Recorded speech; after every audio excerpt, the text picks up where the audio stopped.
Shalom, Ibu Bapak, Saudari-saudara yang dikasihi Tuhan. Bulan Kitab Suci pertemuan yang kedua dengan tema Allah yang hadir sebagai korban ketidakadilan. Bacaan diambil dari Matius 25 ayat 31 sampai dengan 40 dengan judul perikop penghakiman terakhir. Di sana ada tertulis, kambing di sebelah kiri dan domba di sebelah kanan. Ketika saya melihat tema dan bacaan, saya sungguh-sungguh merasa tertantang. Saya harus ambil suatu keputusan yang tegas, yang tepat, yang tidak mencela-mencelek. Ini bukan suatu pilihan, tetapi sungguh keputusan yang harus tepat. Mau jadi kambing atau mau jadi domba? Kalau saya mau jadi kambing, maka selamanya Allah yang hadir di dalam hidup saya adalah korban ketidakadilan. Nah, lewat apa? Lewat contoh-contoh nanti ya. Kalau saya mau jadi domba, maka Allah yang hadir di dalam diri saya, Dia tidak akan menjadi korban ketidakadilan, tetapi menjadi gembala yang baik, menjadi gembala yang memelihara saya, menjadi gembala yang sungguh melindungi saya, dan menjadikan saya tidak pernah berkekurangan.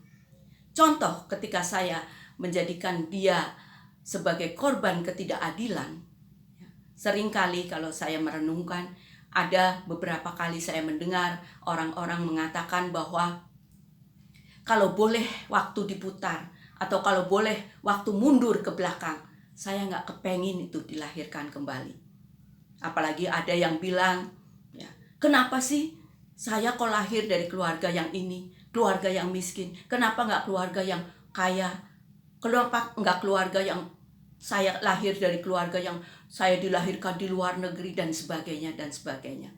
Ungkapan-ungkapan kecewa, ungkapan-ungkapan protes, itulah yang menjadikan Allah menjadi korban ketidakadilan.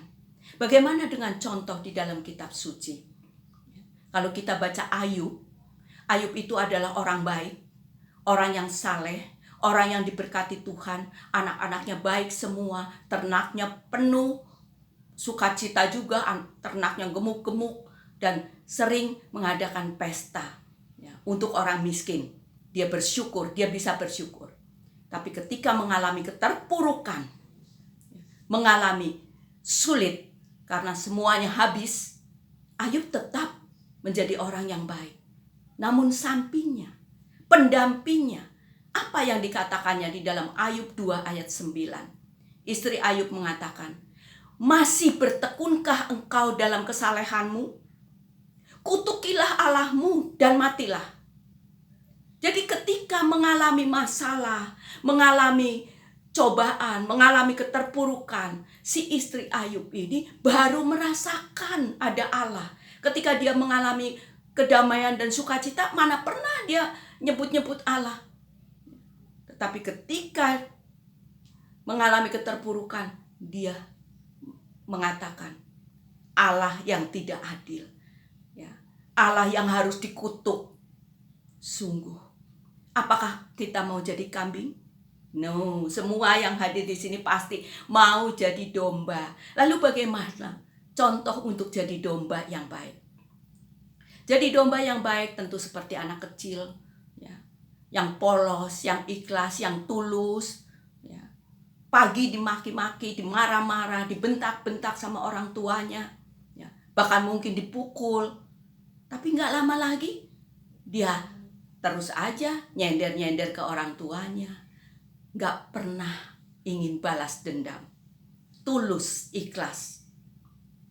Juga ada di Lukas 21, Markus 12. Judul perikopnya adalah persembahan seorang janda miskin. Dia punya 2 peser. Dia genggam. Supaya apa? Supaya sampai ke tempat peribadatan langsung masukkan. Ya, berarti dia sudah mempersiapkan. Nggak langsung begitu sampai tempat persembahan dia baru rogo-rogo cari kantong yang dikuntang. Di mana duit 2 peser? Enggak. Tapi dia langsung memberikannya. Ya. Dan sungguh dia memberikan dengan ikhlas. Dia tidak malu berkumpul banyak orang yang mungkin yang jelas lebih kaya dari dia. Ya, jelas lebih kaya dari dia.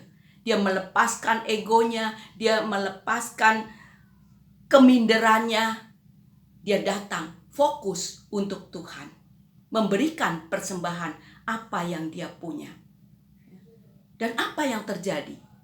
Ketika gembala kita, Yesus Kristus, melihat contoh dari janda miskin itu, dia mendapatkan inspirasi untuk mengajar para muridnya.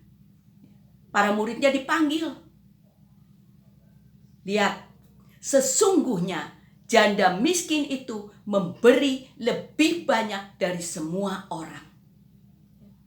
Dan Yesus menunjuk, mereka itu memberi dari kelimpahannya. Tetapi janda miskin ini memberi dari kekurangannya.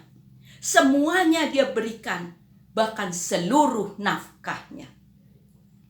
Ya, dalam hal ini bukan berarti kita memberi semua habis-habisan, enggak. Bukan itu maksud Yesus.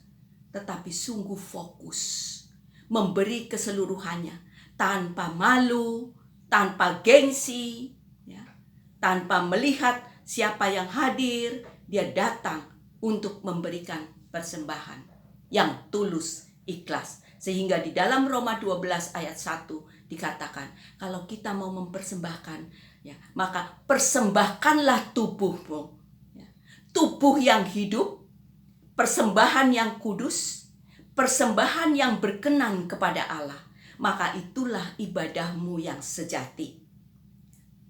Jadi kalau kita mau menjadi ibadah yang sejati, harus dengan tulus, ikhlas, sungguh luar biasa, tanpa memikirkan apa-apa. Yang penting fokus untuk Tuhan. Jangan malu-malu.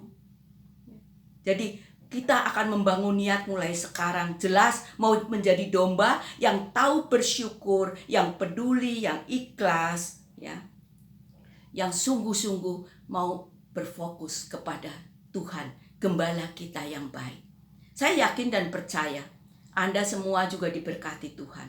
Saya juga diberkati. Saya merasakan sangat-sangat diberkati ketika saya ikut misa online pagi beberapa waktu yang lalu. Kemudian saya merasa ada dorongan untuk memberikan sesuatu kepada seseorang. Saya dengan tulus ikhlas, ya, saya memberikan, saya transfer. Siangnya saya lihat WA, ada laporan transfer masuk ke rekening saya, dan itu berlipat, saudara. Berlipat daripada apa yang saya berikan tadi pagi. Lebih banyak. Tuhan sungguh luar biasa. Gembala kita itu sungguh ajaib dan luar biasa. Dia tahu apa kebutuhan kita. Dia tahu apa ketulusan hati kita. Dan ternyata ketika saya memberi itu sungguh luar biasa sukacitanya. Nah, disitulah. Marilah kita mau menjadi domba dan mengikuti gembala yang baik. Tuhanlah gembalaku, takkan kekurangan aku. Ibu bapa, saudari-saudara yang dikasihi Tuhan, saat ini Tuhan Yesus akan mencurahkan berkat-Nya bagi kita semua, dimanapun Anda berada, siapapun Anda, dalam nama Bapa dan Putra dan Roh Kudus. Amin.